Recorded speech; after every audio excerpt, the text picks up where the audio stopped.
Kita ketemu lagi tahun ini di tahun yang baru. Hari ini kita akan belajar bersama-sama dengan tema melangkah tepat. Bagaimana kita bisa melangkah tepat seperti yang kita inginkan, seperti tujuan kita, seperti rencana kita. Mari kita belajar bersama-sama di dalam Mazmur 37 ayat 23. Ini ayat yang paling terkenal dan setiap orang bisa ada lagu yang mengatakan Tuhan menetapkan langkah-langkah orang, dan itu kita pegang. Tuhan menetapkan langkahku, Tuhan menetapkan langkah-langkah orang yang bagaimana? Kita baca bersama di sini. Tuhan menetapkan langkah-langkah orang yang hidupnya berkenan kepadanya, kata firman Tuhan. Tuhan menetapkan langkah kita bagi orang yang berkenan hidupnya. Hari ini kita belajar bersama-sama bagaimana supaya langkah-langkah kita itu berkenan di hadapan Tuhan.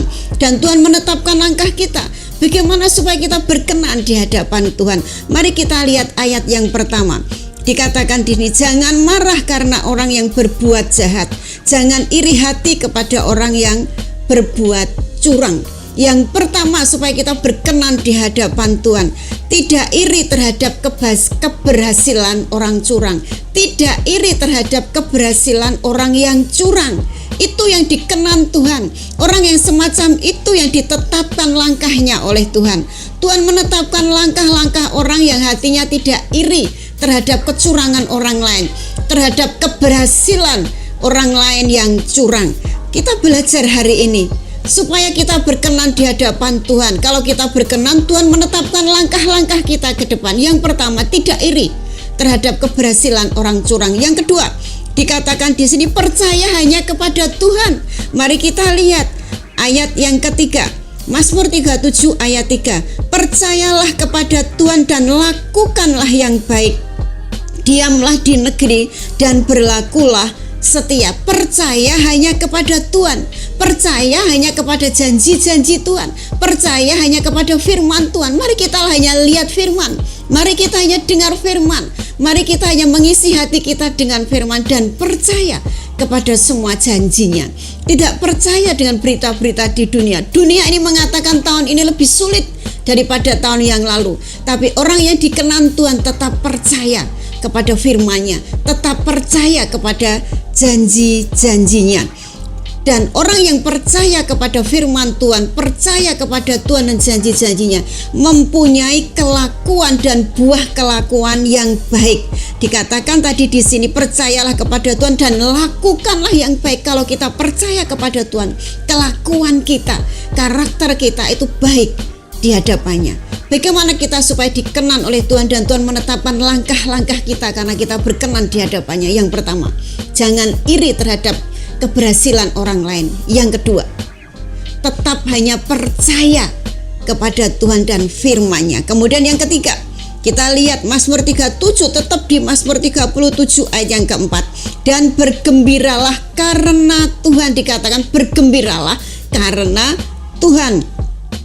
Maka Tuhan akan memberikan kepadamu apa yang diinginkan hatimu. Saat kita bergembira karena Tuhan, ada tanda kutip di sini, karena Tuhan, bersuka-suka karena Tuhan, bergembira karena Tuhan.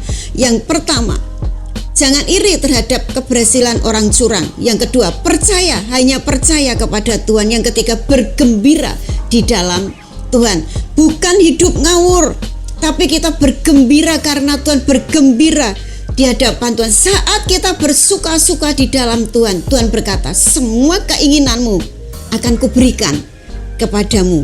Itulah langkah orang yang benar, itulah langkah orang yang ditetapkan langkah-langkahnya oleh Tuhan. Bukan hidup ngawur, tapi sebatas di dalam Tuhan. Hidup sesuai dengan firman Tuhan, bernyanyi bagi Tuhan, menyembah bagi Tuhan, beribadah kepada Tuhan. Hidup harian kita adalah ibadah kepada Tuhan, bersuka melakukan pekerjaan-pekerjaan bagi kemuliaan Tuhan. Dan Tuhan berkata, saat engkau bergembira dan tetap di dalam aku, kata Tuhan, dalam firman-Ku, apapun yang kamu inginkan, aku berikan. Mari sahabat, hari ini kita belajar bersama-sama. Tuhan menetapkan langkah-langkah kita yang berkenan kepadanya, yang tidak iri kepada keberhasilan orang curang, Yang tetap percaya hanya percaya kepada Tuhan. Yang ketiga, bergembira karena Tuhan. Ayat yang ketujuh, Mazmur 37 dikatakan, berdiam dirilah di hadapan Tuhan dan nantikanlah Dia. Yang keempat, adakan waktu untuk sendiri dengan Tuhan. Adakan waktu untuk berdiam diri dengan Tuhan. Adakan waktu untuk saat teduh, hanya baca firman, hanya menyanyi bagi Tuhan, hanya bahasa roh, hanya menyembah Tuhan sendiri dengan Tuhan. Adakan waktu, maka kita akan mendapat perkenanan dari Tuhan. Yang pertama, jangan iri terhadap keberhasilan orang curang. Yang kedua, tetap percaya Tuhan, hanya percaya kepada Tuhan dan firman-Nya. Yang ketiga, bergembira karena Tuhan, menyembah Tuhan, bekerja bagi kemuliaan Tuhan, tetap menyenangkan hati Tuhan, bersuka-suka di dalam Tuhan. Yang keempat, ada waktu sendiri dengan Tuhan, baca firman-Nya, menyembah Tuhan, memuji namanya, dan adakan komunikasi saat teduh di dalam Tuhan. Yang kelima dikatakan, ayat yang ke-8, berhentilah marah dan tinggalkanlah panas hati. Jangan marah, itu hanya membawa kepada kejahatan. Berhenti marah, itu yang terakhir, itu yang kelima. Berhenti, jangan dikurangi, jangan lumayan. Saya pernah tanya kepada seseorang, gimana mamahmu, gimana papahmu sekarang? Oh, sudah lumayan, sudah jarang marah-marahan, sudah jarang bertengkar. Bukan sudah jarang, bukan sudah lumayan, tapi Tuhan berkata, berhenti marah. Itulah orang yang dikenan Tuhan. Mengapa Tuhan berkata harus berhenti marah? Lihat ayat 9, pasal 37 Mazmur. Sebab orang-orang yang berbuat jahat akan dilenyapkan. Orang-orang yang menanti-nantikan Tuhan akan mewarisi negeri. Siapa orang yang berbuat jahat? Tiba-tiba ada kata sebab. Di ayat 37, berhenti marah. Sebab kemarahan itu dihitung kejahatan oleh Tuhan. Kita ingat peristiwa orang Israel pada waktu keluar dari tanah Mesir.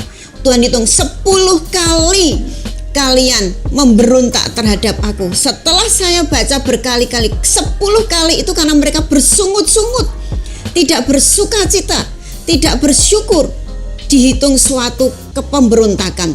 Kalau kita marah di dalam ayat 37, ayat pasal 37 ayat 8, ayat 9 dikatakan itu dihitung sebagai kejahatan. Kalau kita marah, itu jahat di hadapan Tuhan. Mari kita belajar bersama-sama. Maka kalau kita sudah melakukan semua yang difirmankan dalam Mazmur 37 ini, kita belajar tidak iri terhadap orang yang berhasil karena kecurangannya. Tetap percaya kepada Tuhan, bersuka-suka di dalam Tuhan, berhenti marah, dan dikatakan adakan waktu untuk Tuhan. Maka Tuhan akan menetapkan langkah-langkah kita karena kita berkenan kepadanya. Amin. Tuhan Yesus memberkati. Shalom.